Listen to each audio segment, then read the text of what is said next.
Luna. Luna.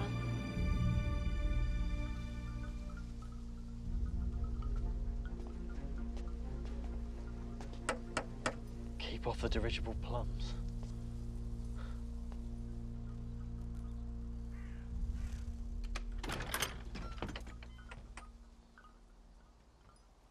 What is it? Who are you? What do you want? Hello, Mr. Lovegood. I'm Harry Potter. We met a few months ago.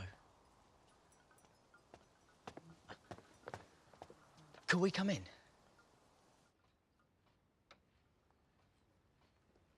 Where's Luna?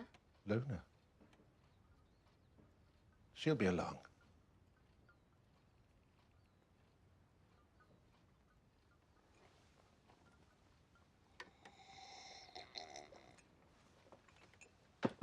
So, how can I help you, Mr. Potter?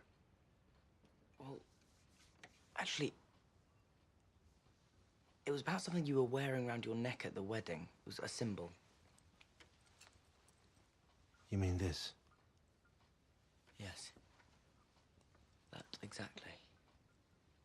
What we wondered is, what is it? What is it? Well, it's the sign of the Deathly Hallows, of course. The what? The what? The Deathly Hallows. I assume you're all familiar with the tale of the three brothers. Yeah. Yes. No.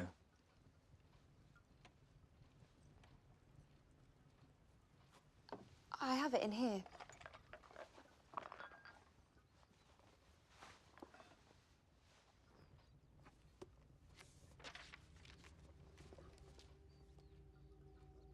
There were once three brothers who were traveling along a lonely, winding road at twilight.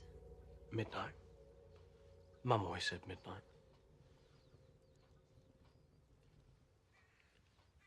But twilight's fine. Better, actually. Do you want to read it? No.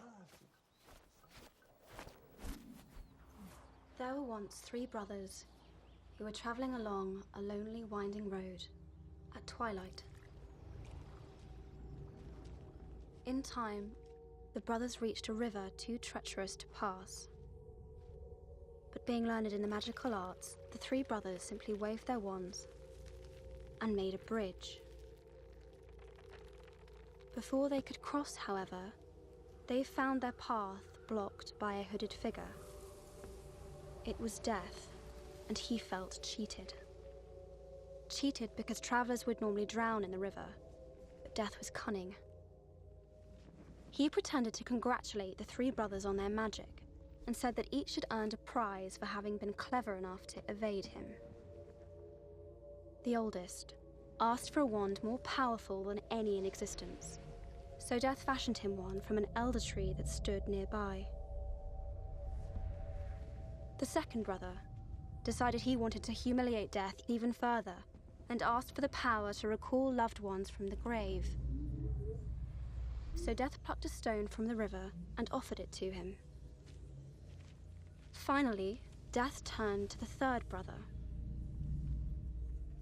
A humble man, he asked for something that would allow him to go forth from that place without being followed by Death.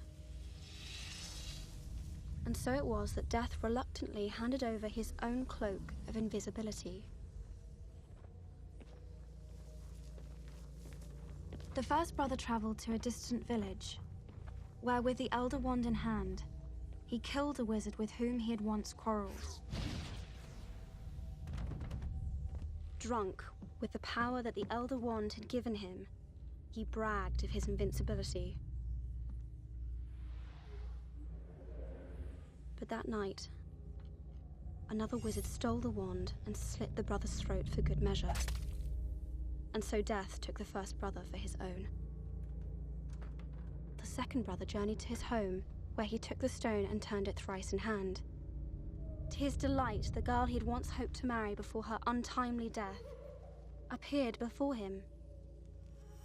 Yet soon she turned sad and cold, for she did not belong in the mortal world. Driven mad with hopeless longing, the second brother killed himself so as to join her. and so Death took the second brother. As for the third brother, Death searched for many years but was never able to find him. Only when he attained a great age did the youngest brother shed the cloak of invisibility and give it to his son. He then greeted Death as an old friend and went with him gladly, departing this life as equals. So there you are. Those are the Deathly Hallows. I'm sorry, sir. I still don't quite understand.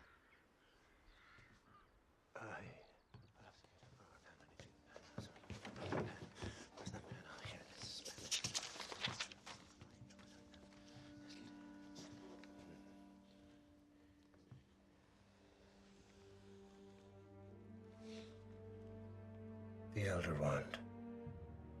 The most powerful wand ever made.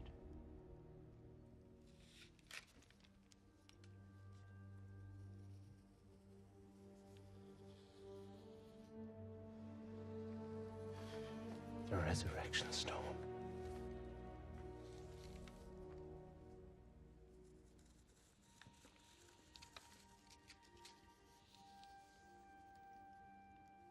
The Cloak of Invisibility.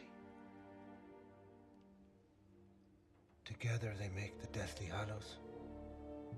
Together they make one Master of Death.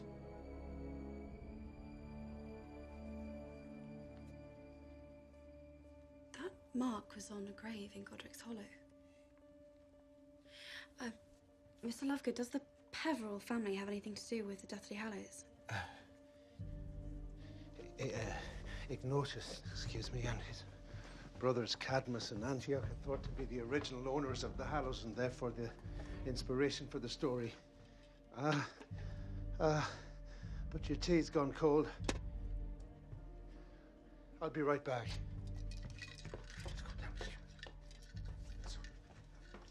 Let's get out of here. I'm not drinking any more of that stuff, hot or cold.